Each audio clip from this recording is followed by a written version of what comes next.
ආයුබෝවන් අද මම ඔයාලට කියලා දෙන්න යන්නේ රුලන් වලින් ඉතාම කෙටි වේලාවකින් හවස තේ බොන්නට ඔබට සාදාගත හැකි රසවත් කෑමක්. පළමුවෙන් මම මේ රුලන් ටික මේ බ්ලෙන්ඩර් ජාරයකට එකතු කරගන්නවා. ඊපස්සේ මම මේකට බිත්තර එකක් එකතු කරගන්නවා. කිරි ටිකක් ඔබට එකතු කරගන්නට පුළුවන්. මේක ෆ්‍රෙෂ් මිල්ක් පොල් කිරි වුණත් කමක් නැහැ. ඒ වගේම මෙතන තියෙනවා ගාගත්තු පොල්. මේ පොල් ටිකත් මම මේ බ්ලෙන්ඩර් කප් එකට එකතු කරගන්නවා. හොඳින් ග්‍රේට් කරගත්තු හකුරු ටිකක් මේකට මම එකතු කරගන්නවා. ඊපස්සේ මම මේකට වතුර ස්වල්පයකුත් එකතු කරලා මේක හොඳින් බ්ලෙන්ඩ් කරගන්නවා. මේ ප්‍රමාණයට බ්ලෙන්ඩ් කරගත්තාම ප්‍රමාණවත්. දැන් අපි මේක වෙන භාජනයකට දාගමු.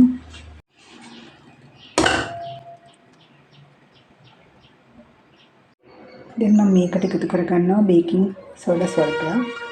ඊට පස්සේ මේක හොඳින් මිශ්‍ර කරගත්ත යුතුයි. ලුණු ස්වල්පයක්. ඊට පස්සේ මේක හොඳින් මිශ්‍ර කරගත්ත යුතුයි.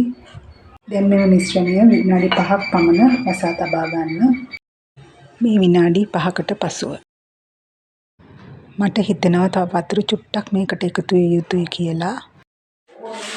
මම මේකට තව වතුර චුට්ටක් එකතු කරලා මේක හොඳට මිශ්‍ර කරගන්නවා. දැන් මම මේ විදිහට තාච්චියක් ටික තියා ගන්නවා. ඒකට මම තෙල් චුට්ටක් එකතු කරලා මේ විදිහට රත් වෙන්නට අරිනවා. මේ ප්‍රමාණයට තෙල් චුට්ටක් වැඩිපුර එකතු කරගන්නට ඕනේ. තෙල් ටික රත් වුණු පසු අර සාදාගත් මිශ්‍රණය මේකට අපහත් කරගන්න. මම මේකට එකතු කරගන්නවා හොඳින් ගාගත් අකුරු ටිකක්. මේ මද ගින්නේ හොඳින් පිසගත යුතුයි. ඊපස්සේ මම මේක අනිත් පැත්ත දමා ගන්නවා.